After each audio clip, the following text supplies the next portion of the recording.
మీ business ఏదైనా మీ ఊర్లో promotion చేయాలంటే అది సుమన్ టీవీతోనే సాధ్యం. ఇప్పుడే సంప్రదించండి.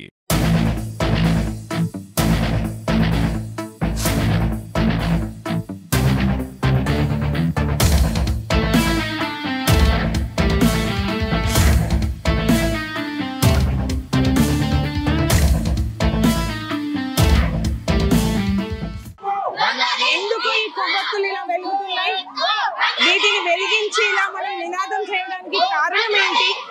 దీని వెనుకున్న వ్యక్తులు ఎవరు? ఈ యుద్ధం ఎక్కడ స్టార్ట్ అయింది? ఈ ప్రక్రియ ఎక్కడ స్టార్ట్ అయ్యి ఎక్కడ మలుపు తిరిగి చివరికి ఇంత హింసాత్మకంగా మారింది? ఇది ఒక శక్తి మన మీద జరుగుతున్న అత్యాచారానికి నిదర్శనం. దీన్ని వీళ్ళందరూ సపోర్ట్ చేయడానికి వచ్చారు. రాత్రి పగలు కాదు తేడా, మనము ఎలా ఉన్నాము, అక్కడ సిచ్యువేషన్ ఏంటి, వాళ్ళని ఎలాంటి బాధలు మన వాళ్ళు పడుతున్నారు అన్నదానికి మనం ఈ పిల్లల్ని చూస్తే నిదర్శనంగా చెప్పచ్చు. వీళ్ళందరూ మన హిందూస్ ని సపోర్ట్ చేయడానికి వచ్చారు. ఎవరైతే సపోర్ట్ చేయకుండా ఇంకా కదలకుండా ఈ విషయాన్ని ఎవరైతే లైట్ గా తీసుకొని ఉంటున్నారో వాళ్ళు ఆలోచించాలి ఎంతవరకు మనం మన భారత మాతకి ఒక గౌరవాన్ని ఇస్తున్నాము అనేది. మా మీద జరుపుతున్న అత్యాచారాలకి బంగ్లాదేశ్ వాళ్ళని మేము ఖండిస్తున్నాము. అందుకు మేము ఈ ర్యాలీని జరుపుతున్నాము. ఇంకా దీని వల్ల మేము చాలా పాజిటివ్ వైబ్స్ అందుతాయని కోరుకుంటున్నాము. గవర్నమెంట్ తొందరగా చర్యలు తీసుకోవాలని కోరుకుంటున్నాం. ఇంకా నడుస్తూనే ఉంటుంది. ఈ రోజు బంగ్లాదేశ్ లో హిందువులకు జరుగుతున్నటువంటి అన్యాయానికి అత్యాచారాలకి నిరసనగా ఇందూరు నగరంలో హిందూ చైతన్యంగా యువకులు యువతులు మహిళలు అందరూ కూడా ఇలా చైతన్యవంతంగా అయ్యి క్యాండిల్ ర్యాలీ రాజారాంధ్ర చౌరస్తా నుండి గాంధీ చౌరస్తా వరకు తీయడం జరుగుతుంది. ప్రపంచ దేశాల్లో ఉన్నటువంటి హిందువులారా ఐక్యంగా ఉండాలని చెప్పి హిందూ నగరంలో ఉన్నటువంటి యువతి యువకులు ప్రజలందరూ కూడా కోరుకుంటున్నారు.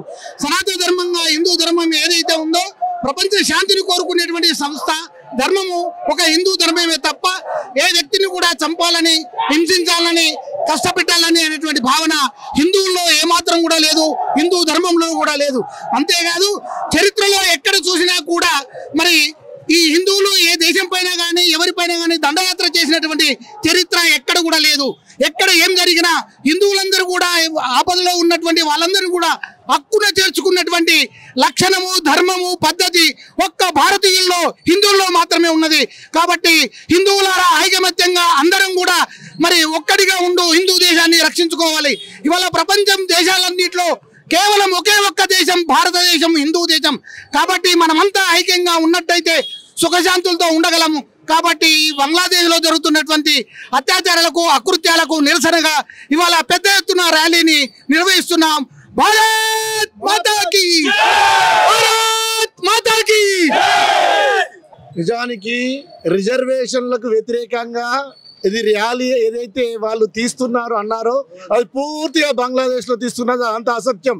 కేవలం మైనార్టీలు ముఖ్యంగా హిందువులను అణచివేయడానికి కోసం అని చెప్పేసి ఈ విదేశీ శక్తులు పాకిస్తాన్ చైనా లాంటి విదేశీ శక్తుల ఆధారంగా భారతదేశాన్ని ఏ రకంగా అయినా ఇండైరెక్ట్ గా ఒత్తిడికి గురి చేయడానికి కోసం అని చెప్పేసి అక్కడ ఉన్నటువంటి మైనారిటీ అయినటువంటి హిందువులను ఇక్కడ ఉన్నటువంటి మెజారిటీ అయినటువంటి హిందువులను అణచేస్తున్నారు, అక్కడ ఉన్నటువంటి మైనారిటీ అయినటువంటి హిందువులను అణచేస్తున్నారు. హిందూ అనేవాడు కేవలం శాంతవాది అనే ఒక భ్రమలో ఉంటున్నాడు. అవసరమైతే కనుక ఆయన క్రాంతివాది, ధర్మాన్ని రక్షించే కోసం తన ప్రాణాలనైనా సరే బలి ఇవ్వడానికి సిద్ధంగా ఉన్నటువంటి క్రాంతివాది అన్నటువంటి సత్యము చరిత్రలో ఉన్నది. కాబట్టి బంధువులారా హిందువులందరూ ఐక్యం కావాల్సినటువంటి సమయం ఇప్పుడు ఉంది.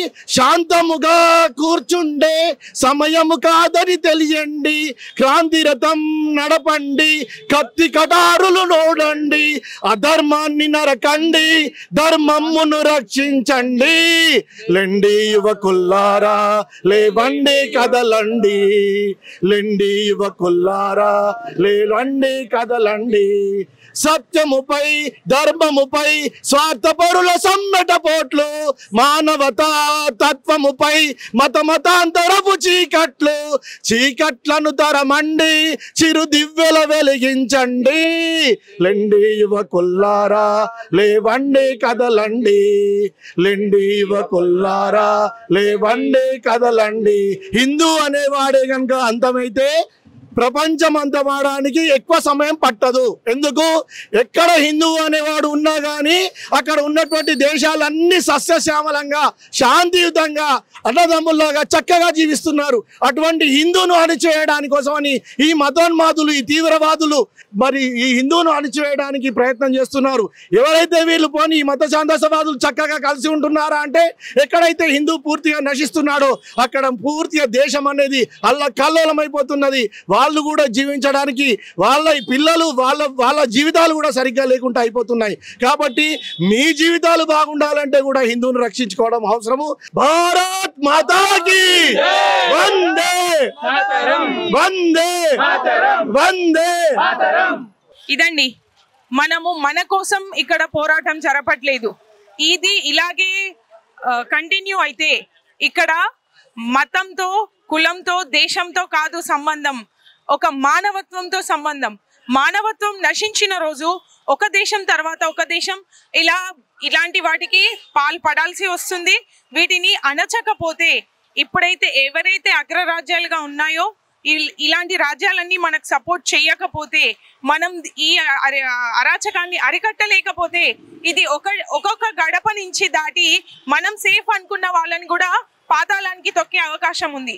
అందుకని ప్రతి హిందూ బంధువు తోడై ఈ అరాచకాన్ని ఆపేలా చూడాలి. ఎవరైతే ఈ అరాచకానికి, విద్రోహానికి పాల్పడుతున్నారో అలాంటి వాళ్ళకి శిక్ష ఇవ్వాలి.